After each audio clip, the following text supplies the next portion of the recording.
Since the dawn of creation, some of God's creatures have wanted to be like God. Intrigued by the serpent's claim that they would be like God, Adam and Eve took a bite of fruit. In an effort to assert their will over God's, they began building a tower to make a name for themselves. Human nature and desire haven't changed since then.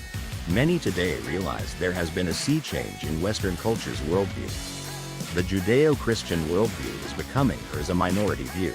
Teichrib writes, "We are witnessing a titanic impact at the crossroads of religion, politics, technology, and culture. Fundamentally, it is a collision of worldviews, and we are all experiencing the shockwaves." As with the Tower of Babel, man again attempts to create the Temple of Man in the age of re-enchantment.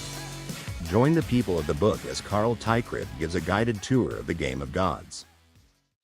And here we are back again, and I have to tell you, I love sitting back here and watching Carl sort of dance to the music as we're coming in. I didn't know, Don, if you could see that or not. Well, I'm not quite God, but I can see all that's in the studio. They can, but we can for sure. Carl, it's good to have you back in the saddle again. Oh, wow. I'm not sure if it's good to have me back in the saddle or not, Don. Now I'm kind of embarrassed, but that's okay. I didn't realize that somebody was spying on me dancing to the tunes. No one else saw you, but I saw you. And yeah, that was enough. Don't stop. That tells me that you enjoyed what I put together. You know, Don, you did a great job with it. It really is. It's a good introduction. And yeah. No, thank you actually for doing that kind of work. There's attention to detail when it comes to editing something like that. So that's cool. That is cool. And so here we are, and there you are. Lead on, Maestro. Okay. Well, this week, and it is good to be back. And this week we're going to be tackling the chapter in Game of Gods dealing with the issue of world order. And we've titled it Cult of World Order because that's essentially what you're going to discover this idea is about. It's political on the surface level. It's political in its intrigues and its different, the mechanism of how it works. But when you scratch past all of that, you realize, oh, this is a form of alternative salvation. This is man's attempt to create, again, another tower and claim that we're going to be the ones who's in charge of our own destiny, our own security, our own order. And so I'm going to flip over to the slides really quickly. There we go. Awesome. I'm going to... All right. So if you can take a look back at the last 10 sessions we've done together, we've tackled all kinds of issues from the environmental movement within the concept of re-enchantment. We took a look at the age of modernity, diving into, of course, some of the figures of that time period, like Karl Marx and Saint Simon and Auguste Comte.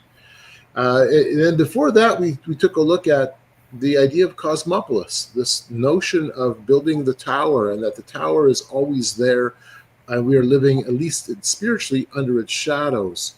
And so, in a sense, this is a takeoff of that idea of Babel 2.0 as we look to try to find a collective way forward, some type of order, some type of strategy. And so I'm just going to briefly reintroduce this idea that we find in Genesis chapter 11, this Babel narrative, this Babel story, this piece of history. And so this is how it reads. Now the whole earth had one language and one speech. And it came to pass as they journeyed from the east that they found a plain in the land of Shinar, and they dwelt there. Then they said to one another, "Come, let us make bricks and bake them thoroughly." They had brick for stone, they had asphalt for mortar, and they said, "Come, let us build ourselves a city, and a tower whose top is in the heavens. Let us make a name for ourselves, lest we be scattered abroad over the face of the whole earth."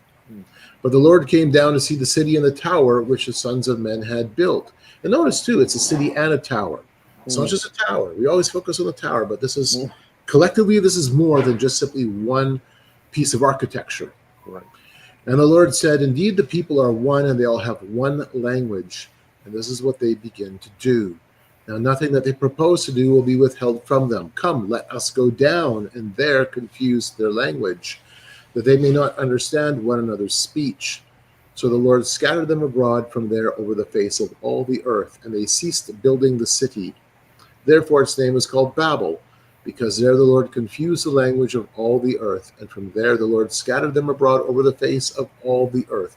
Take note of a couple of pieces here that's kind of interesting, and if we have the time, hopefully we'll get right to the end of my presentation, because it circles back around to this piece of language. Come, let us go down. Yeah.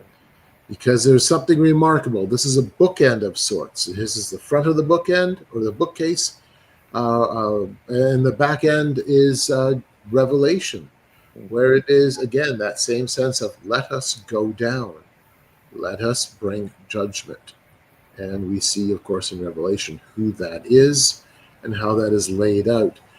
And so I marvel at the biblical timeline, the biblical story. As we see in the very beginning, man builds, they come together, it's a collective action. God comes down and says, enough is enough. And we see something very similar taking place at the end as well. So a few points to keep in mind.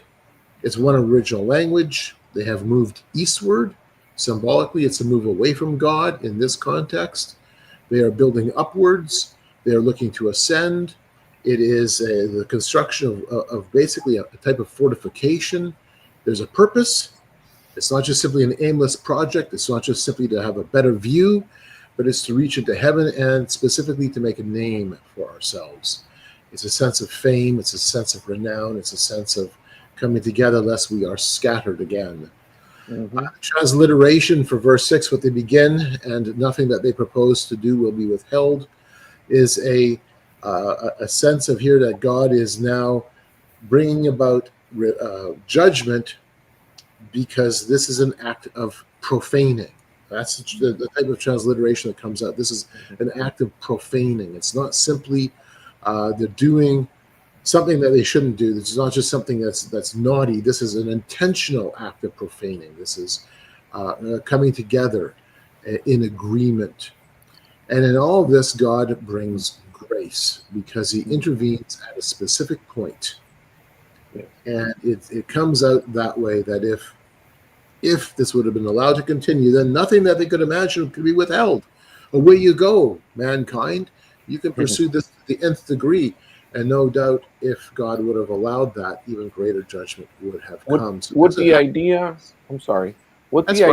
behind this building of this tower is more what they also call them ziggurats. They're basically was a temple, right? So they were actually becoming idolatrous at that point. Yes, a ziggurat. The historical, at least this is what I understand. The historical spiritual meaning of the ziggurat is that this is an artificial temple. An artificial mountain, and the mountain itself becomes the temple. Right. That's the idea usually behind it. Right. Yeah. Literally the creation of a high place. Right. So it wasn't just like a tower to look nice. It was intentional.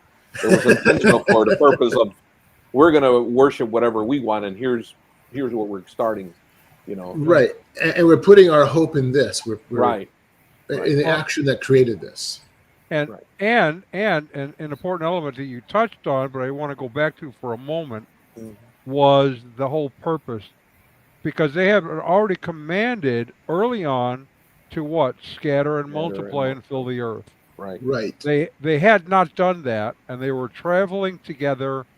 They come to this valley, and they said, "Okay, guys, I have an idea. Yeah, let's get together and build for ourselves a city and a tower with its top to the heavens.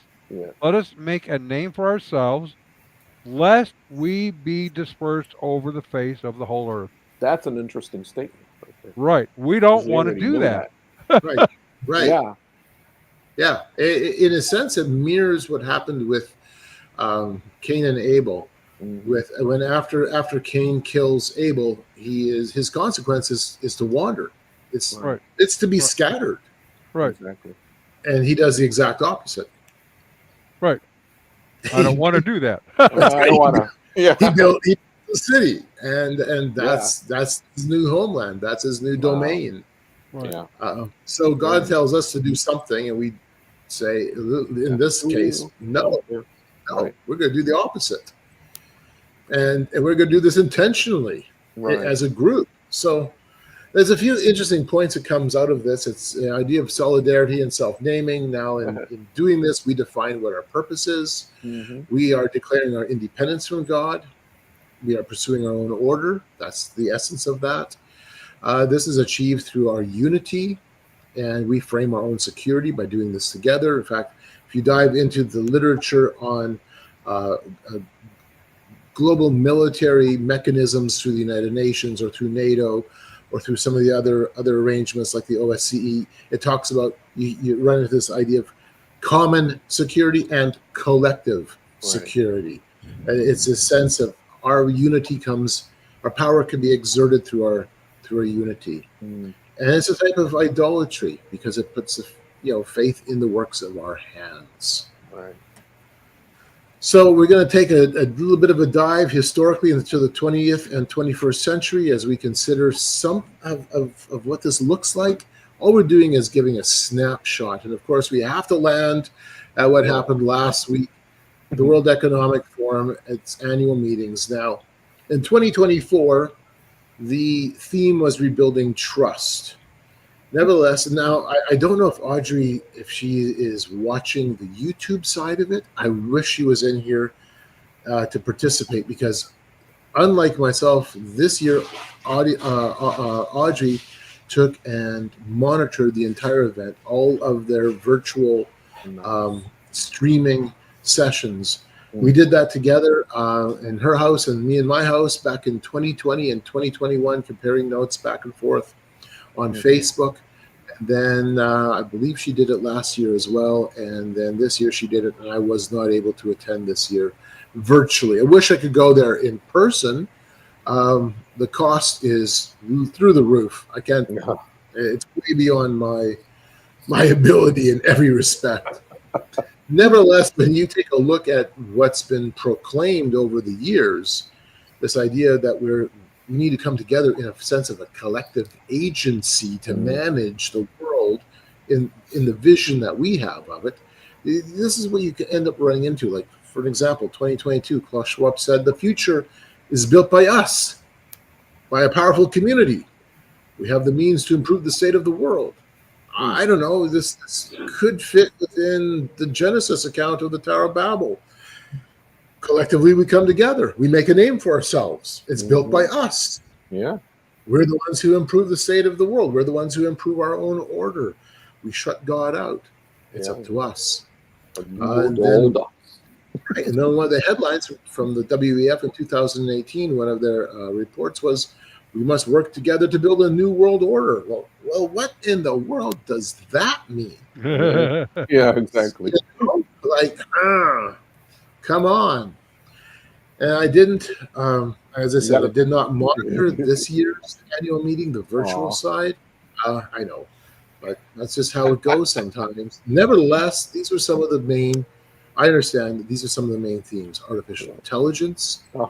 And that is, of course, a dominant talking point right now, especially this week with China's release of their own open artificial intelligence platform that created shockwaves. I mean, yesterday's stock market just, it plunged after the news of their AI release, because apparently it was done for under $6 million versus the billions and billions that are being spent. And all of a sudden, investors are going, well, why are we spending so much money? All of a sudden created shockwaves. Global geopolitics was another theme found at this year's meeting. Regional conflicts, especially Ukraine, which is not a regional conflict. It's a localized conflict, but it has regional implications. And, of course, then the Israeli-Hamas conflict, which definitely does have a regional context as well. Climate change. They never stop talking about climate change. That's a must. Yes. Yes. Yes. Yeah, how dare you? Yes. Thank you for that. This is like This is the WEF's broken record right here. Uh-huh. It just goes on and on. Same thing every year. Makes no difference. And then, of course, you always talk about economic growth. However, that's going to be defined, especially as we move away from the idea of regular shareholders to stakeholder capitalism, which is, of course, called Schwab's intention. Trends Research, which is a Dubai-based research and consulting group that monitors the World Economic Forum as well.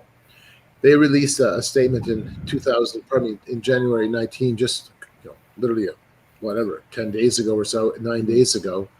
As the world becomes increasingly interconnected, the World Economic Forum will need to evolve to become not only a platform for dialogue, but also a forum for global governance. The issue of global governance, particularly after the COVID-19 pandemic, will be a major theme. And what in the world does that mean?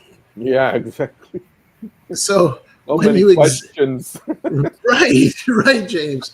So when you examine the headlines, just take a look at this, snapshots from different years around the World Economic Forum Davos agenda.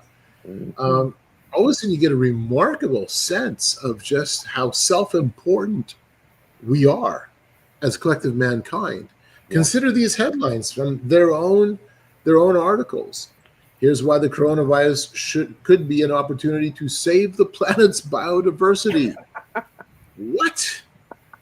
We can save the Earth. Here's how. 25 things.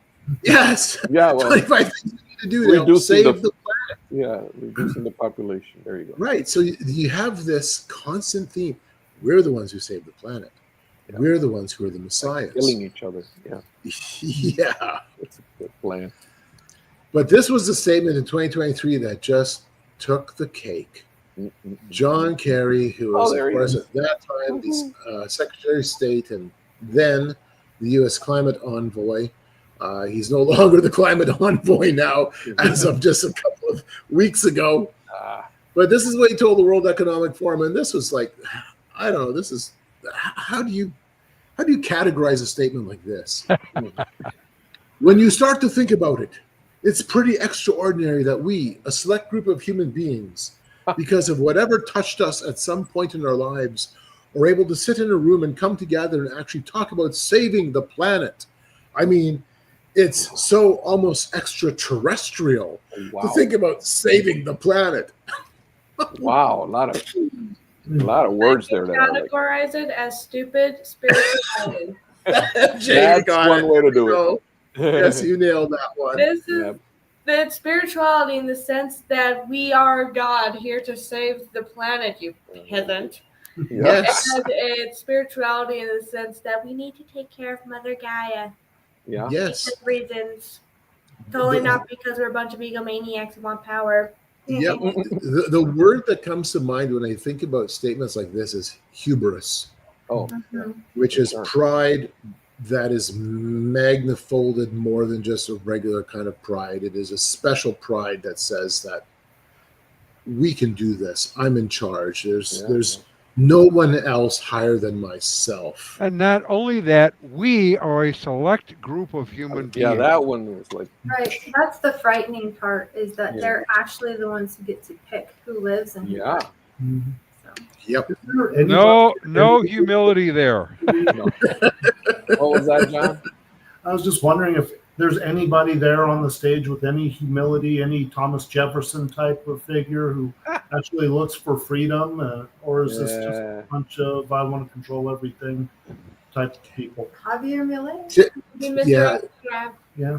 Well, Javier Milei, but they're just guest speakers. They've always allowed a certain number of people in there to pretend that they care, but no, I mean somebody serious, like the Klaus Schwab's one of the people on the stage. Yes, and the head of Argentina, as you just noted a few minutes ago, there, John. I mean, he was brought in, and he basically, was it last year when he made his presentation at the World Economic Forum? He did one this year too. Yeah, it's really good. Yeah. Okay, because I know last year he basically just took them apart. He bashed them. Yeah. He did it again this year. It was fantastic. Awesome. Good for him. Yeah. And I listened to Trump's speech this year, and he wasn't exactly the kindest to them either. No. You know, But that's typical Trump. So. Oh, I know. That's true. He's not kind to anybody at this point. Yeah. So I got a question. If we take God out of this, like these people, let's say they don't have the knowledge of the Word of God and they don't believe in God, doesn't it then make sense that it's great what they're trying to do? Because without God, wow, if man can't do it, I mean, the leopards aren't going to do it. The ants aren't going to do it, right? So if we take all knowledge of God out, boy, they're doing a wonderful thing. I'm so glad we have them, right? Yeah, they're at the top of the pile there, yeah. Well, am I wrong? But Jeff, AI Jeff, it is deception. Even if they don't Yeah. believe in God, Right. it's deception to the highest degree, in my opinion. Hubris is the right word. Mm-hmm. To think that a small human has the ability to turn the planetary thermostat up and down and control the climate. Right. Number one. That's nuts. Yeah. Have they seen the universe through the telescopes? I mean, I know. We're like a suspect. Well, Romans 1, Paul says, professing to be wise. Exactly. There you go. They became fools. Yeah. This is literally the expression of that. Yeah. Right. Where we have chosen to worship and serve creation rather than the creator. And it looks good then. It sounds good. It seems on good. The surface, yeah. Right. And to your point, Jeff, you know, we have lots of good intentions, supposedly. There's a saying, it's cliche, but it's not a cliche. It's real. It actually means what it says, and that's simply this: the road to hell is paved with good intentions. Very much. Yeah. And that's why I'm always concerned whenever mankind says, let's collectively save the planet, or let's collectively save ourselves. This kind of thinking has led us into some real horror shows, especially in the last 100 years, where it's all of a sudden, we are the ones who play God, because that's essentially what's going on. Yeah, exactly. And so then we play God against each other, but that's all we can realistically do. Yeah, because we have no one else to play with. So that's right. I mean, well, Carl, it occurs to me as we're talking about this that humans have been able to do some really pretty amazing things when they are granted the freedom to do amazing things. Right. However, when you have an individual or a small group who've designated themselves as the special elite ones who can solve all of the problems, everything goes downhill. It never gets better. It always gets worse. Right. You know, it's like Reagan said, one of the scariest statements is, I'm from the government and I'm here to help you. Yeah. Yep. Problem solved, right? Exactly. And we end up tending to micromanage. We realize that that's where it ends up taking us, because the ones who have the vision of the anointed, and that's how Thomas Sowell, the economist, described them, they claim that they have the anointing, they have the vision, and the ones who have the vision of the anointed certainly have this, then they have the ability then to manage at increasingly more micro levels. Come on, guys, it'll be a short run to flatten the curve. Don't be so reactionary. I love it. It's only 2 weeks. Only 2 weeks. Only don't worry about it. It's been 2 weeks. Yes. Nothing. That's a good comment.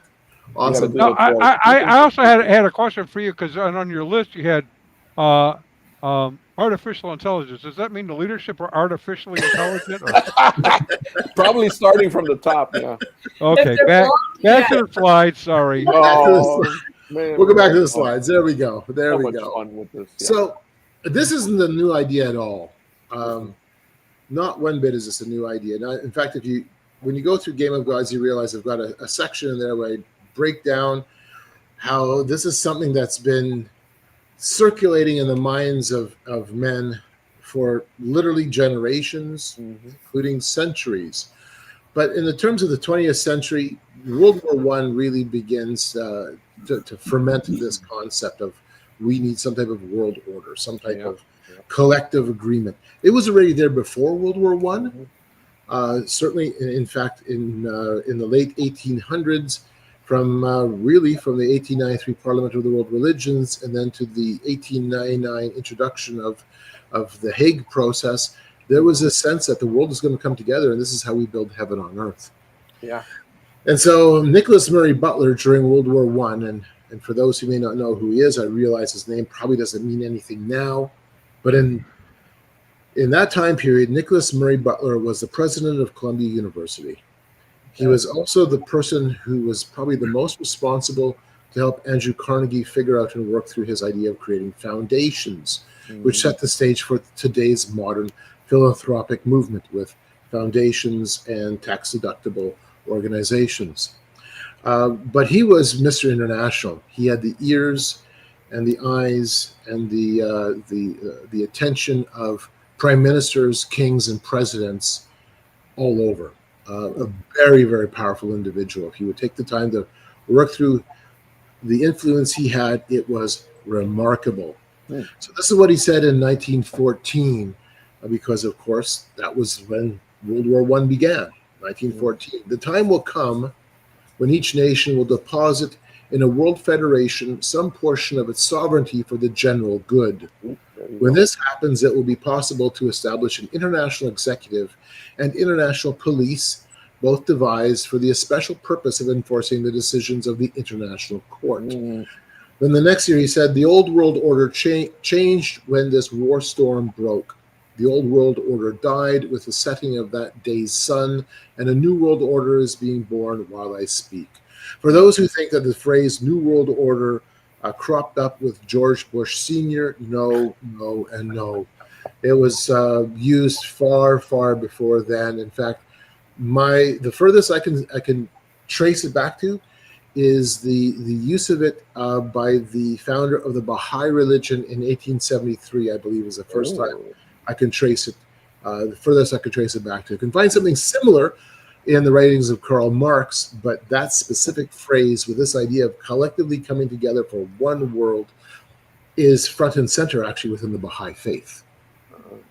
Interesting. And so there's a reason why the Baha'is have, at Haifa, they have set up an international court, and they have set up a special kind of compound or a series of big, beautiful buildings to promote their concept of one world. And when I have gone to United Nations events, there's always a Baha'i presence promoting and pushing and advancing these exact same ideas, because this, in the Baha'i faith, is the culmination of their own prophecies.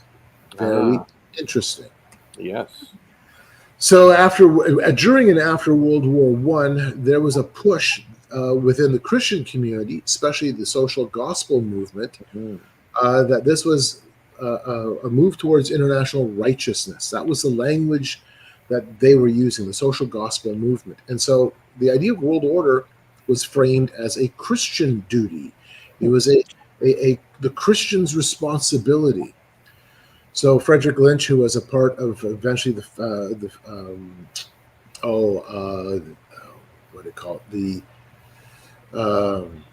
Federal Council of Churches. This is what he wrote in his book, The Challenge, The Church and the New World Order, in 1916.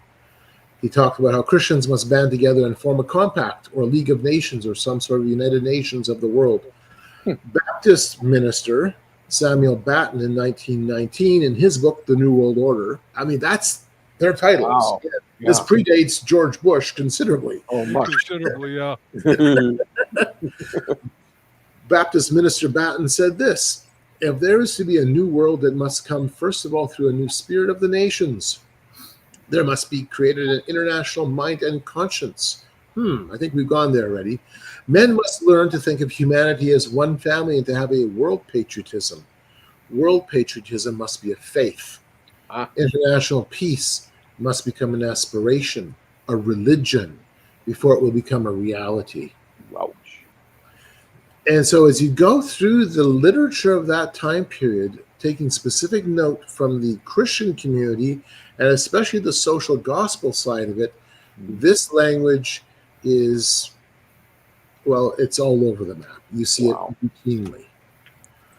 World War II, we have another crisis. In fact, this is quite interesting because World War I gives us the League of Nations, which the Federal Council of Churches, Frederick Lynch specifically, had their hand in a significant way.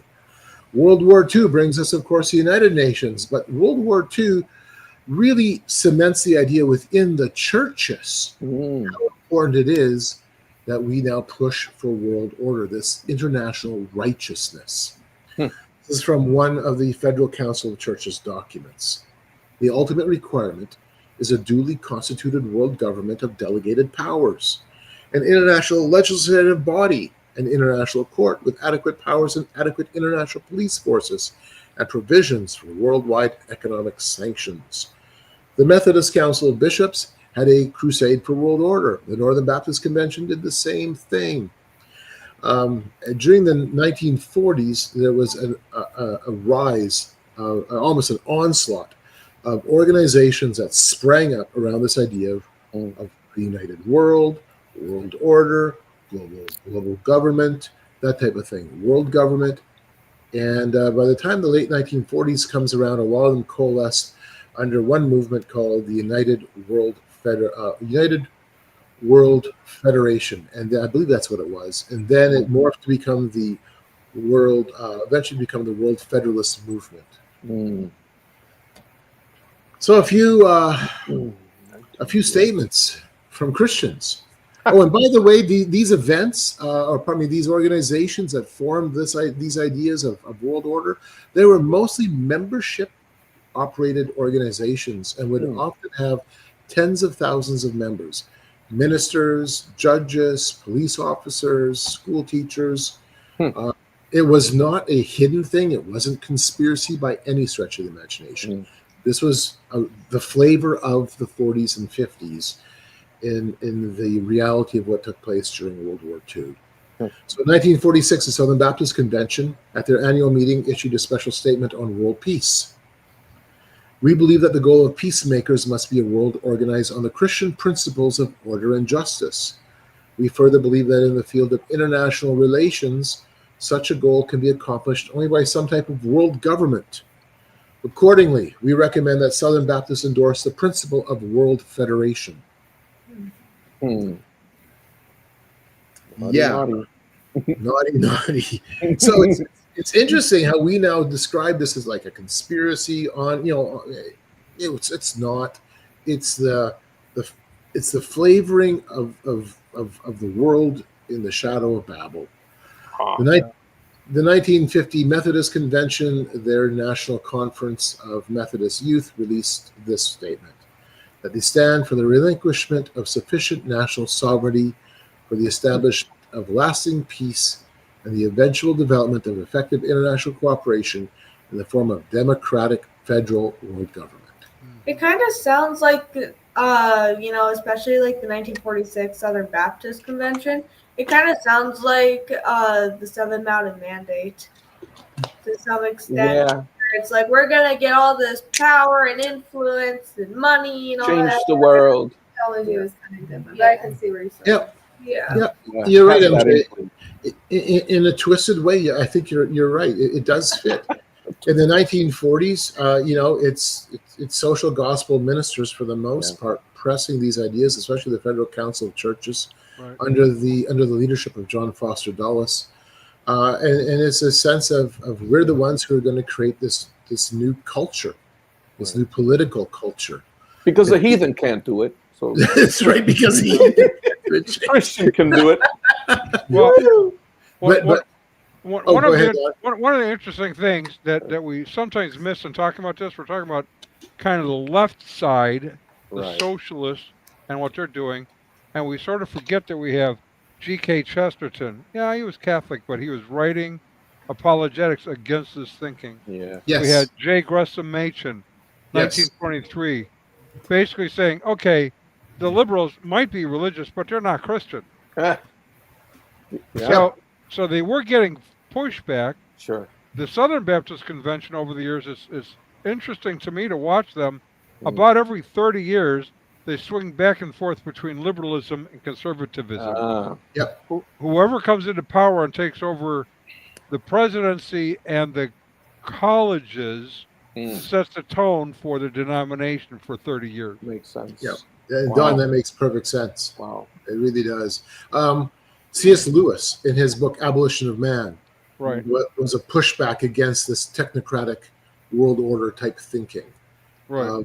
There was definitely pushback. Mm-hmm. It's nevertheless a remarkable fact that the churches were the ones who jumped on board. Yeah. Yes. Yeah. You know, I know after World War II was wrapped up and the State Department was looking to configure the idea of the United Nations, they specifically brought on a number of liberalized church groups to help do the consultation for the formation of the United Nations. It's like, why? Why is this so special? Why always bring in the leftist component? Again, it's this idea of collectivism. You just can't get away from it. In fact, here's just a few. This is just ironically, this week I'm working on a report on some of these issues, and so I have scattered around me various books and pieces of literature from different time periods. This came out by the Brookings Institute right after World War II. Peace plans and American choices. Everything from, well, should we put regional, have regional governance?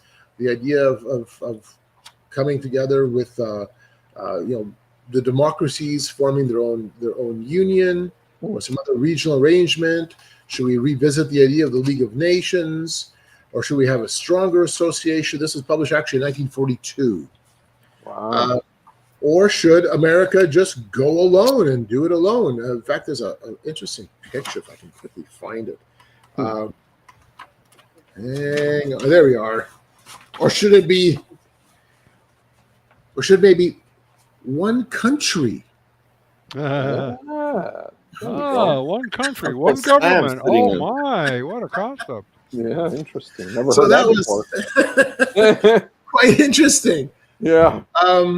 That same time period, here's another book, Total Peace. Total Peace, of course. By Eli Culbertson. And this one was published in 43. I've got a library of this stuff. In fact, he came out with, Culbertson had a special pullout from his book, creating a World Federation system around dividing the globe into, I believe, 11 different regions. Wow, fancy. Fancy is right. Setting up like divisions, military divisions, how that would all be framed. Planned out. And then the last half or so of the book is actually a proposed constitution. I believe it's this book. Yeah, the last part of the book is a proposed constitution to organize for global governance. Yeah.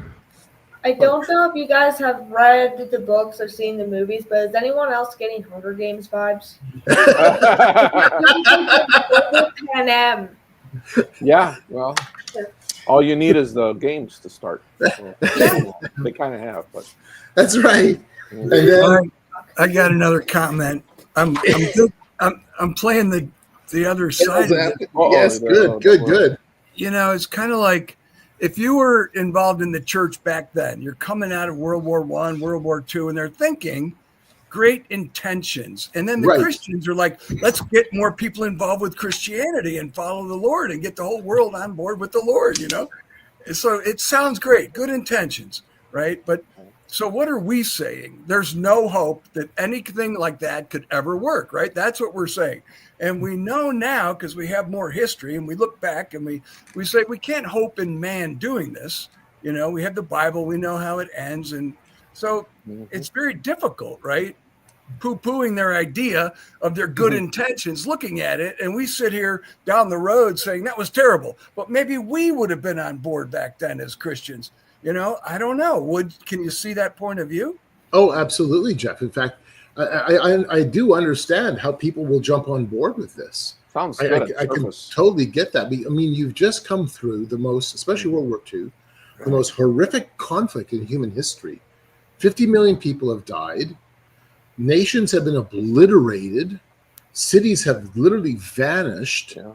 Entire generations of men have been blown to pieces. There is at a world level, this is a shock event that they've experienced just a previous generation ago with World War I that had that similar type of shakeup. So I get why there was this sense of we need to come together. At the same time, I look at this and I'm going, this is anytime you have crisis, that sense of looking for the opportunity to push for something bigger or some change is always there. And so I grasp why. And there were people, not just simply on the left, but there were also people, just the common man, who looked at this and went, well, this makes sense. Of course, we've had 100 years to look at how these experiments at a more national level, how they ended up working out or not working out. You're like, I don't want to go down those roads because we see that there's some significant dangers, curtailing liberty, curtailing freedom. And I mean, my goodness, we saw what, even if you go against the narrative of what just happened during the COVID years, it's like, okay, I watched how my government, in the name of good intentions, did far more destruction than they could have ever realized by what they did. And we're still suffering under the consequences of those actions, especially the policies. A comment popped up. The map Carl held up, is that not an introduction to technocracy? Yeah. It absolutely does fit this concept of technocracy, that elites and engineers, those who have specializations can guide mankind forward. But and to your point though, Jeff, here's a crazy thing though. We're looking back on this historically, but it'd be one thing if it was just an historical idea that stayed there, that never moved beyond that. Right. But it has moved beyond that. Yes. It constantly is being moving. And so now we know what's the results of that are moving forward. We've seen it. We're seeing it now. Yep. Yeah, it's like they're not really good intentions when you look at a lot of it, right? It's not static; it's dynamic. Yeah, moving forward. Yeah. So in 1995, the United Nations put together a special commission called the Commission on Global Governance. They published a great big book called Our Global Neighborhood. The first 10 pages or so, they say this is not about world government; it's about global governance. And then the next 400 pages, they describe it basically as a world government with a global tax. Of course. Putting fees on international currency transactions, setting up a parliament. I mean. Yeah. There it is. The minute they say this is not what it is what it is.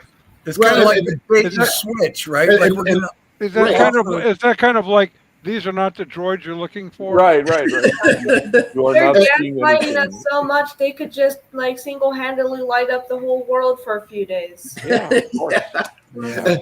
And just so you know, the difference between global governance and world government in their mind, and I can speak to it because I've been in their circles. Global governance is we will voluntarily engage in international management. World government is we don't have a choice. It's a top-down approach. Global governance is a bottoms-up approach. My friend Henry Lamb, he's passed away a number of years ago, but I used to intersect with his work a lot, and we would go back and forth a fair amount in the late 1990s and early 2000s. He would describe it this way. Global governance is basically just world government is akin to rape, whereas global governance is akin to date rape. A very graphic way of thinking about it. Yeah. But it's still rape. I was just going to say, Yeah. All right, next set of slides. There we go, and the Catholic Church got in on it as well. So, all right, so in 1999, I was at a meeting of the World Federalist Association, the largest pro-world government lobby group in the United States. They work with the United Nations, the State Department, the EU, and other entities. And they held a special meeting in Foundry United Methodist Church, which was at that time Bill Clinton's church when he was president. And in fact, Bill had even delivered a couple of sermons at the church. And so that church became a meeting place for the World Federalist Association, coming together with an interfaith group called the United Religions Initiative, which was looking to create a United Nations of religions. And so I went there in 1999 for this one-day talk, this one-day meeting between world government and global religion, and to see how they can they work together or can they not? One of the speakers got up and said, look, we have precedents for all of this. And this is the precedents. Pope Pius XII, 1951. And so he started talking about the history of how this movement has been intersecting with religious leaders for so terribly long already. And I'm like, I have got to get a hold of the documents. And it took me months and months of work. I went to archives.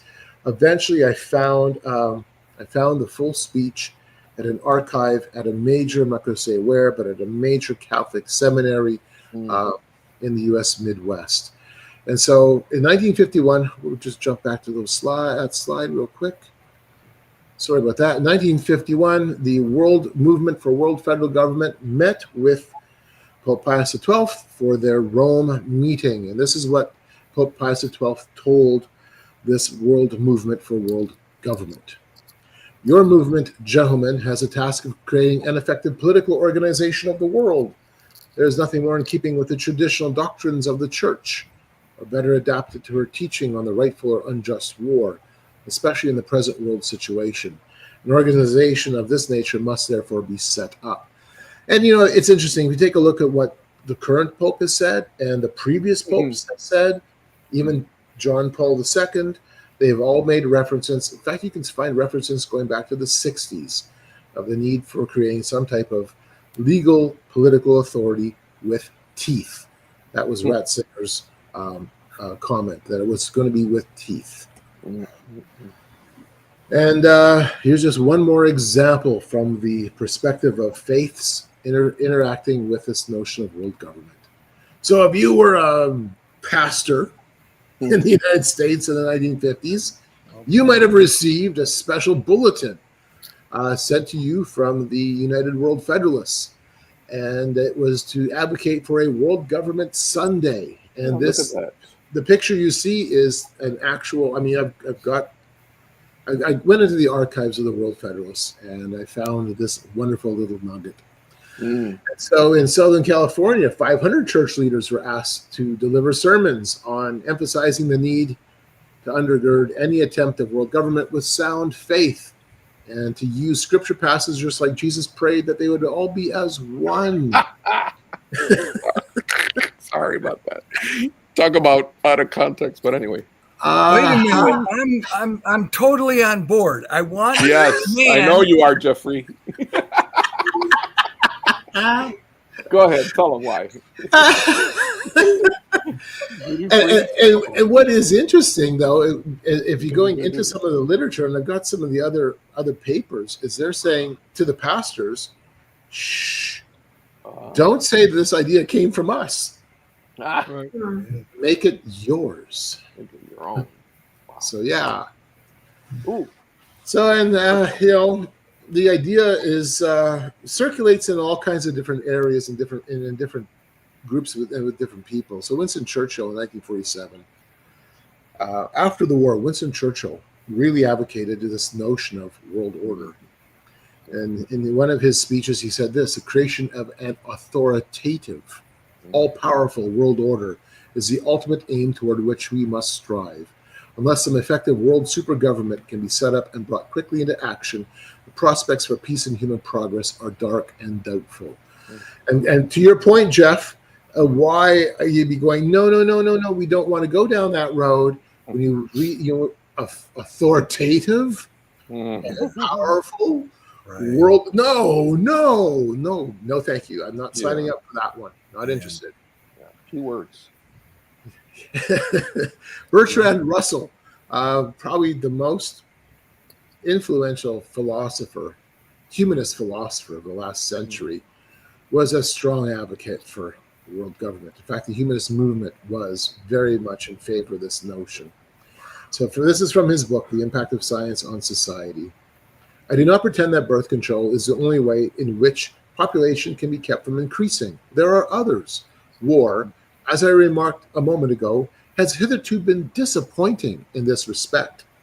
But perhaps bacteriological war may prove more effective. If a death could be spread throughout the world once in every generation, survivors could procreate freely without making the world too full.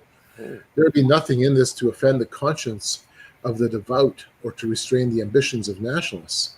The state of affairs might be somewhat unpleasant, but what of that? Really high-minded people are indifferent to happiness, especially other people's. A scientific world society cannot be stable unless there is a world government. Wow. And of all, I mean, there's lots of stuff you could pull out of that comment.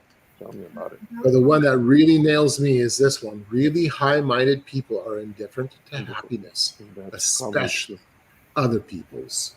Yeah. Mm-hmm. Yeah, and that is why, Jeff, we don't want a new world order. That's right. So what does he mean, high-minded people? Help me there. Oh, well, here you go. In this slide, you see two high-minded people. Okay. Carl Teichrib and no. That is my security clearance. Ooh. For my time at the United Nations during the Millennium Forum. I got in as a member. First of all, I got in as an individual accredited expert on globalization. But I did not realize that the accrediting committee and the ones running the entire United Nations Millennium Forum, it was the World Federalist Association. And at that point, I had, lack of a better word, I had embedded myself in that organization for 2 or 3 years already, 2 years for sure, probably 3 years already, and had even been given a membership in the organization. And so when I arrived at the Millennium Forum to get my security clearance, even though I had put myself down as an independent participant, and I had to send a whole list of credentials of why I should be there and what I've all done, yada, yada. And I had included the World Federalist Association because I was a member. When I got there at the security table, at the registration center, all the people behind the table were folks I knew. They were people I didn't personally know, but all faces I recognized from attending World Federalist meetings. And they looked at me and says, Carl, we're running the show. If there's any problems, you come to us. And I record this and I write this in Game of Gods in the chapter 11, that during the opening plenary, when Tessiadaron, who is from the Baha'i International Community, was the chairman of that event, and that's his picture. He was a really high-minded individual. When we all were assembling, I was sitting about halfway back in the General Assembly, waiting for the event to begin. And I had a parliamentarian from Australia sitting beside me, and he asked me the question. He says, "Do you know anybody here?" And I talked about this in my chapter. And because I didn't consider, I considered my activities with the World Federalist Group to be professional, not personal. I knew some of the people, but I didn't know them, and I didn't consider my situation with them one of a personal connection. I distanced myself that way in terms of just, this is my research. So I said to him, no, not really. I knew some faces, but that's it. And no sooner had I said that when this guy comes up the center aisle, marching towards me, puts his hands on my desk, looks at me and goes, Carl, we have VIP seats in the first 3 rows, and there's a spot for you. Ooh. Busted. Busted is right. Like, what are you going to say? Hey, like at this point, there was literally nothing I could say. The guy was from Australia was just scowling at me. But at that point, I realized, Carl, just shut your mouth. I can't justify myself. I can't explain myself. Nothing. I don't even know what's going on. You know? So I pack my bags and go to the front, and I'm sitting there basically within spitting distance of Kofi Annan, the UN Secretary General, and all these, visionary, anointed leaderships. That's right. So Tessie Aderon, the chair of the Millennium Forum, and as I said, a member of the Baha'i International Community, said this. And remember, in the very beginning of our studies, we talked about oneism versus twoism. As the word comes full around into the political arena. As this new millennium begins, we are all increasingly coming to realize that in our diversity, we are one human family. The only way we can survive the challenges ahead is to stand together. In this regard, we have no choice but to follow this path of global inclusion and to recognize and affirm our essential oneness. There you have it. Yeah. Stretch out our whiteness. Yeah. There you go. Absolutely. So we were repeatedly told that man's best hope is found in the United Nations. And I was part of a subgroup on rebuilding world order. And we had a special working sessions on putting together a global parliament, giving the United Nations its own police force, having a world tax to pay for this all, including the concepts of a carbon tax, and having the United Nations oversee the world's financial system. One of the documents that was in circulation, and it wasn't a UN document, but it was a document coming from the World Turkic community. And in fact, the author of it was the chief counsel for, at that time, the president of Kazakhstan. So in this little book entitled Transformation of the World, and I don't know if there's any more than a few hundred copies that were ever in circulation. I have my doubts if there's any more than maybe 12 left or 15. I don't know. It was just handed out to us, our small little groups. And it wasn't, good luck. If you can find it on eBay, wonderful. Grab a copy. But I really seriously doubt it. So in Transformation of the World, this little document, he has a world king metering out justice between power and people. And this is what the document says. The world does need a civilized coordinator in international relations and in settling global problems. More than that, this coordinator must be a stabilizing factor, actually the last-ditch authority on the earth. He must win confidence of each man and each nation. People must be stark sure that this coordinator would solve any problem in a just and humane way. And one should be sure that in him we would find understanding and sympathy, that he would treat any nation as his own son. Can the world community do without a coordinator? Definitely not. Yeah, exactly. Cue the spooky music. Yikes. Yeah, no thank you. Again, I don't want to live in that world. That's not what I'm anticipating. I'm anticipating a coming king. Right, exactly. The only king we're looking for is not the one they're thinking. That's right. Something very similar happened in 2012. I attended the World Federalist Movement, their International Congress in Winnipeg. Every 4 to 5 years, they meet in a world city, Rome, with Pope Pius XII back in the 1950s. They've met in Washington, D.C., in Tokyo, in London, England. In 2012, they met in Winnipeg. And if any of you have been to Winnipeg, you would all be scratching your head going, why Winnipeg? Because if they are holding it in Winnipeg, they could hold it in, I don't know, Terre Haute, Rockford, Madison, like, whip-de-doo. You know, like, why Winnipeg? Well, it turned out at that time that the president of the University of Winnipeg was also the president of this very organization. He was a former... Yes, he was a former Canadian ambassador to the United Nations and was one of the main architects behind the creation of the International Criminal Court, which, by the way, was this organization's, that was their baby.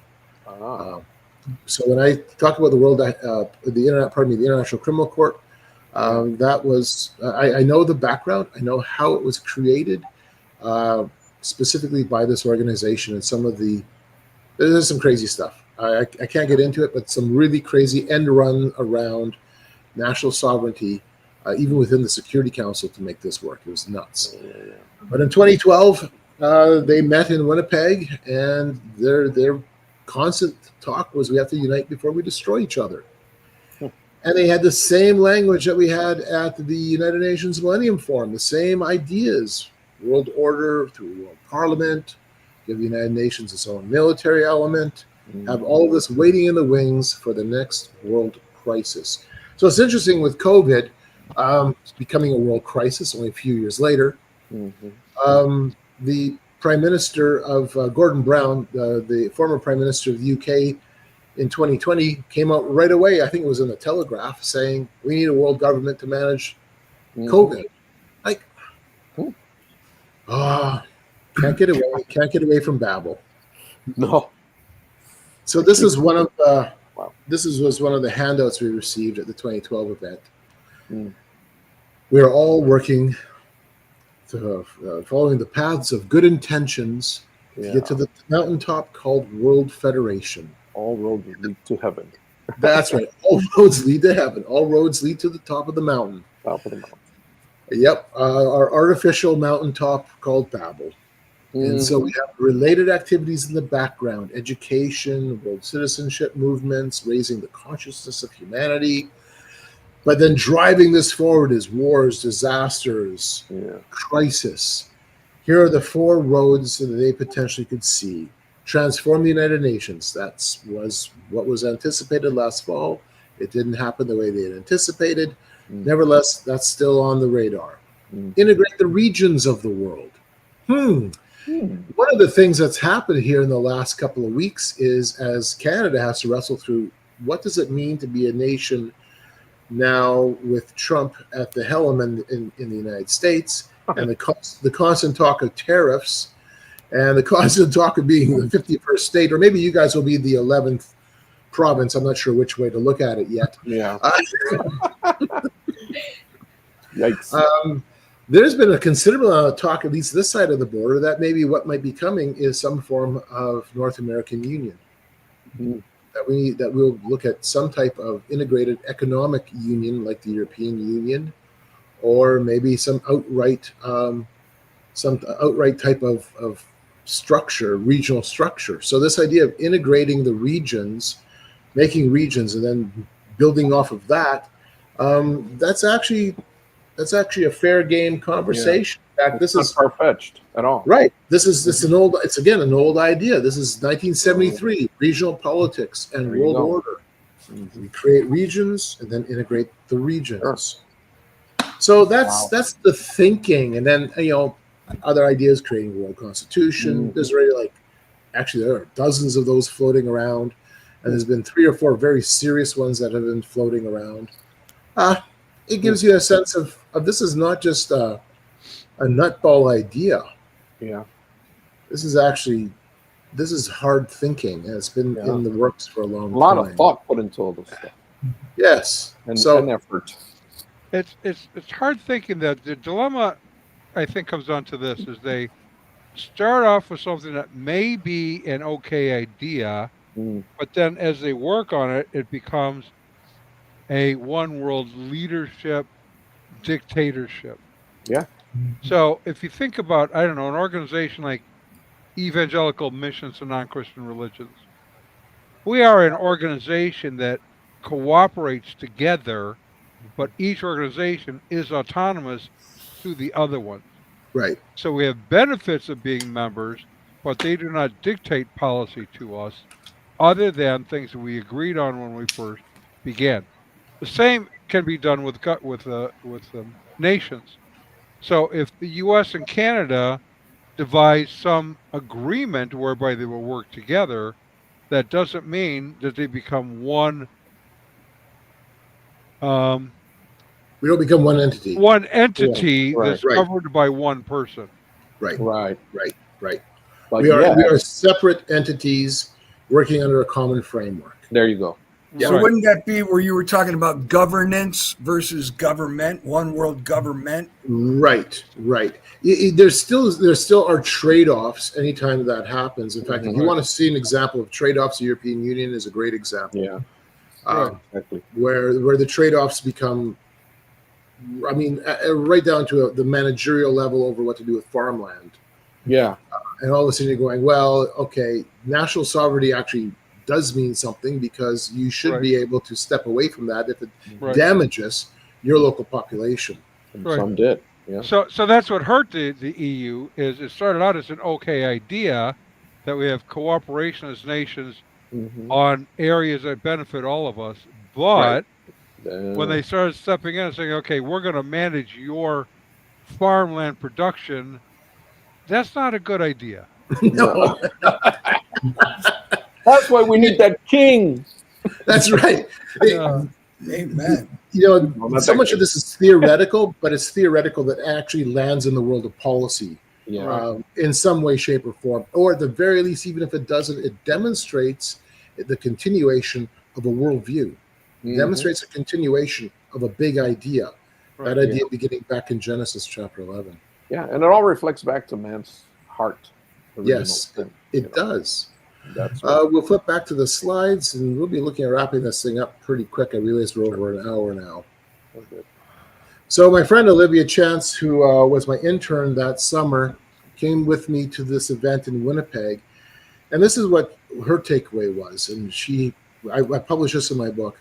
All of us present at the Congress were told that we are waiting for that one historic tipping point. It will be at that tipping point when world government will seem more acceptable to the now hesitant nation states, for it will seem more necessary to ensure human survival.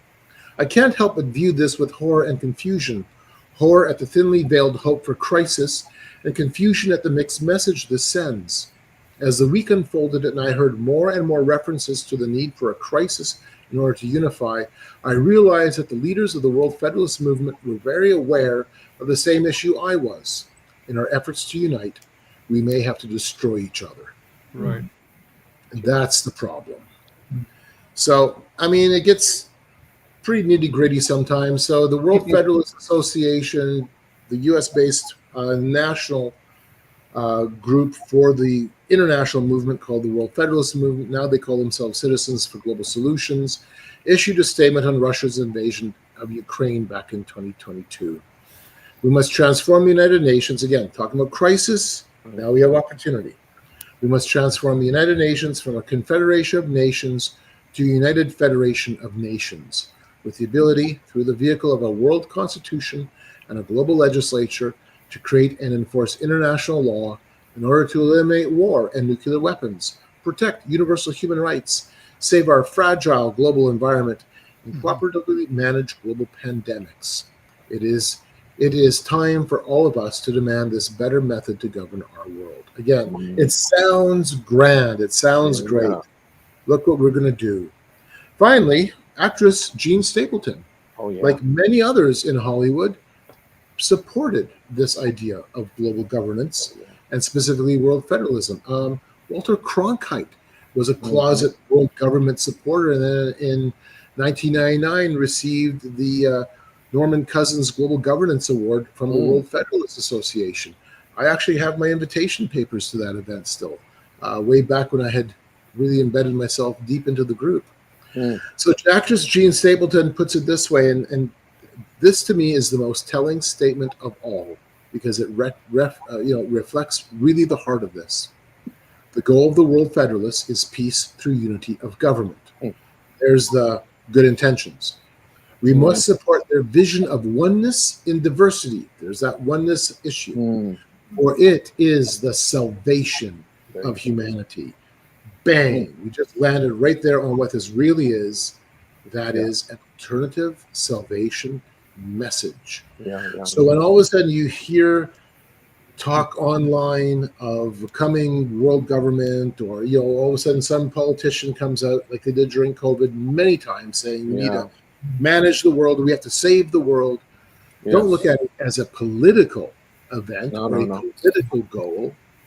At its heartbeat, it is a religious construct. It is messianic impulse. Were you by any chance or aware, or may have heard, there was an event that happened, I think maybe in the 80s, I'm not sure exactly. I had a friend of mine in my other church in Chicago that she mentioned when she was in college. She happened to come upon this meeting at the Hyatt downtown, and I think Jean Stapleton was there and a few other actors and things, and they were having this meeting about to do away with the Constitution of the United States. So it sounds to me like one of these kind of meeting things, or one world government type of thing. Very well could be, James. Interesting. Yeah. And she went in there and she pretended to. Well, she was doing like a studying, like she went in like a journalist pretending. Okay. And so she got in there and she was like, she saw these people that was kind of freaky. She said, like, it is kind of freaky. I've been in those circles a lot, and I mostly just keep my mouth shut and keep my head down. And just document what's going on, because it's like, all right, you're listening to some pretty big things, some pretty big ideas. I've been kicked out of one, and I write about that in the book as well. That was actually far more interesting than the meeting itself. I've actually been kicked, and then I had security at a parallel event to the G8 summit back in 2002. All of a sudden, security tapped me and took me in for an afternoon of fun questions. Again, it was actually more interesting than the meetings, let me tell you. Sure, I'm sure it was. My heart definitely was beating a lot harder when all of a sudden you got this uniformed guy tapping you on the shoulder. Carl. Excuse me. We don't want your kind around here, boy. That's right. Very much so. So you're around a bunch of high-minded people that care not about your happiness, right? There you go. In a nutshell, Exactly. that's it. Yep. So we'll look at wrapping this. Christian edition Yes. The two. with less cool gadgets. Yes. So we'll look at wrapping this up. We'll flip back to the slides and we'll wrap it up with a couple of passages from Scripture that correlate and dovetail a little bit. This one is awesome. Psalm 2 puts all this in perspective. And there are some voice changes happening in Psalm 2. Take note of that. But it asks a really important question. Why did the nations rage and the people plot a vain thing? The kings of the earth set themselves, and the rulers take counsel together against the Lord and against his anointed, saying, let us break their bonds in pieces and cast away their cords from us. He who sits in the heavens shall laugh. The Lord shall hold them in derision. Then he shall speak to them in his wrath and distress them in his deep displeasure. Yet I have set my king on my holy hill of Zion. I will declare the decree, the Lord has said to me. You are my son. Today I have begotten you. Ask of me, and I will give you the nations for your inheritance and the ends of the earth for your possession. You shall break them with a rod of iron. You shall dash them to pieces like a potter's vessel. This, by the way, is forward-looking. This is forward-looking. Now, therefore, be wise, O kings. Be instructed, you judges of the earth. Serve the Lord with fear and rejoice with trembling. Kiss the Son, lest he be angry and you perish in the way, when his wrath is kindled but a little. Blessed are all those who put their trust in him. Amen. Not the trust in the power of the kings and the position of mighty men, but putting your trust in him. And then come, let us go down. We see that same theme now playing out in Revelation 19. And here's a passage of going down. Now I saw heaven opened, and behold, a white horse, and he who sat on him was called Faithful and True. And in righteousness he judges and makes war. His eyes were like a flame of fire, and on his head were many crowns. He had a name written that no one knew except himself. He was clothed with a robe dipped in blood, and his name is called the Word of God. And the armies in heaven, clothed in fine linen, white and clean, followed him on white horses. Now out of his mouth goes a sharp sword, that with it he should strike the nations. And he himself will rule them with a rod of iron. He himself treads the winepress of the fierceness and wrath of Almighty God. And he has on his robe and on his thigh a name written, King of Kings and Lord of Lords. This is a direct parallel of Psalm chapter 2. And what is transpiring is the flipping of the Babel narrative. It is the flipping of the narrative by giving us a new Jerusalem. We are looking forward to a new city. We're looking forward to a new order. Right. Christ Jesus being the one who heads up that new order. Amen. As he gives us a new city. Now I saw a new heaven and a new earth, for the first heaven and the first earth had passed away. Also there was no more sea. Then I, John, saw the holy city, New Jerusalem, coming down out of heaven from God, prepared as a bride, adorned for her husband. And I heard a loud voice from heaven saying, Behold, the tabernacle of God is with men, and he will dwell with them, and they shall be his people. Now take notice of all of the clauses being put in here about how we're going to institute a global taxation structure. We have carbon payments, an internet. No. Mother Earth. Yeah. No. No. So that's not in the small print then, right? That's not in the small print. Exactly. There's no asterisks then with a list of all the, no. God himself will be with them and be their God. Yes. And God will wipe away every tear from their eyes. There shall be no more death, no sorrow, nor crying. There shall be no more pain, for the former things have passed away. Amen. Even so. That is the world order we are looking forward to. Not this artificial one where man attempts to say that we will be the ones creating the New Jerusalem. Right. We're the ones creating heaven on earth. Right. No, we don't. Our politics don't frame heaven. It's Christ himself, literally the King of Kings, who says to the nations, nope, it's not your way, it's his way. And everything we know about man says that future is not possible, right? Well, here's the thing this is one of the things, Jeff, I think that's really important to realize is that while I don't think man can't achieve a heaven on earth. We're not the ones who can build it. Right. All of our attempts to do so, whether it's done at a national level, let's say with Nazi Germany, National Socialist Germany, or with Lenin, with the Soviet Union, those are all attempts to create some version of utopia, some version of the ideal order. They all end up becoming a bloody utopian nightmare. And that's why I don't want that. Yeah. All the good intentions aside, the proof is in the pudding. And so if all of a sudden we do see some measure of success in that realm, we always end up going down this either ultra bureaucratic pathway like the European Union is right now, or we end up going down the path of death, which is what Stalin did, Mao did, Pol Pot did, Adolf Hitler did. So these versions of our collective utopia, our collective sense of heaven on earth, always ends up being one of destruction and bloodshed. And on that level alone is one of the reasons why we'll battle against it, because ultimately it is the greatest of injustice of man against man. So you have all of the good intentions in the world fall prey to the evil desires of the men putting it together. Right, because our hearts are still wicked. Right. Man's heart is, we haven't got rid of the sin problem. We have a pressing question I'm going to give you in a second, but before we do that, are we continuing with this next week or going to another chapter? We're going to be tackling chapter 12 on interfaithism. That's going to probably take us at least 2 sessions. Okay, so everyone who's going to join us, chapter 12 next week. Right, which, as you see, will be a continuation of this one. 11. Does Carl have any thoughts on Musk? He seems to be in the transhumanist camp. From what I know, you think he is a friend or foe? I recall the section in Game of Gods about Musk showing up at Burning Man. Yes.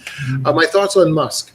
Musk is definitely a wild card. Musk is an independent player in many respects, but he does have a worldview. His grandfather comes from Saskatchewan. He's a Canadian and was one of the members of the early technocracy movement that swept through Western Canada. So that's kind of interesting right there. Wasn't he kicked out of Canada because the government wasn't jiving with his worldviews? Oh, that I don't know. Maybe, but I'm not sure. I do know that the technocracy movement in Western Canada all of a sudden was viewed in a very negative light after World War II. And the movement scattered. That I'm not, whether that was a reason or not, I don't know. I need to look that up though. That's an interesting. I think that's how he ended up in South Africa. Okay, interesting. Thank you. So when I was at the Eclipse Festival last April, we had a big stage set up for the space and technology community. It was called the Space Stage. And so we had SpaceX's personnel were there. We had Elon Musk's neuroscientists with his Neuralink. They were in attendance. Went to the workshops hosted on both fronts, both SpaceX and Neuralink. And in one of the workshops, Elon Musk's worldview was described as cosmic futurism. Mm-hmm. That the view was, and this fits, and we'll look at this a little bit more as we tackle transhumanism.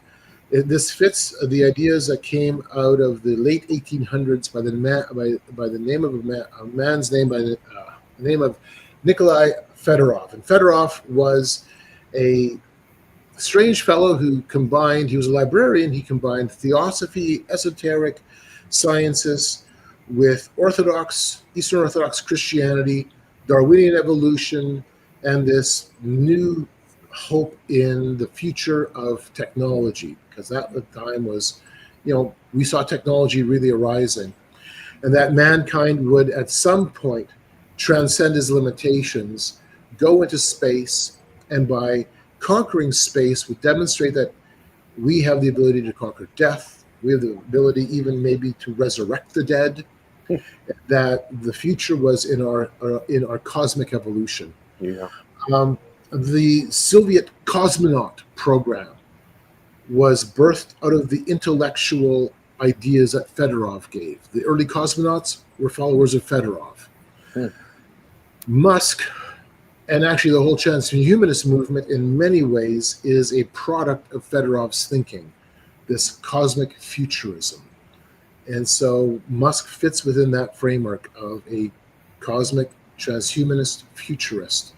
So going to space, and this is something that we were told at the Eclipse Festival, that going to space, getting to Mars, whether they make it to Mars or not, the real intention was the shift that would occur in the planet's thinking, the overview effect that would transpire. We would all realize we are part of the Earth, not of any single nation. We would have a higher planetary purpose. Yeah, Right. Global mind expansion. So, Yep. so we keep coming back to Gaia. Yeah. Yes. Climate, global we have thing. that in, Oneness. yeah. Yep. So we're going to do one more quick thing, and then we're going to end for the night. I'm going to bring this up, and I'm going to speak to it, and then we'll close. Genuine political conservatism, this is Anthony again, has always been about employing the mechanisms of government not to create a new man, but to simply constrain the worst aspects of our nature. And it has been said, and I think this is absolutely true, the difference between conservatives and liberals has to do with your view of man. Yes. Liberals view man as basically good, and the government and laws are done to protect the basically good man from the evil culture. Mm-hmm. Conservatives view man as basically not good, and so they craft laws and government to protect the culture from the evil individuals. Mm-hmm. So we have a diametrically opposing view based on our view of man. Right. Yeah. So Yep. Bottom line. Yep. and with that, y'all, chapter 12 next week, 8 o'clock Central Time. See ya. All right. Thank you. Adios, amigos.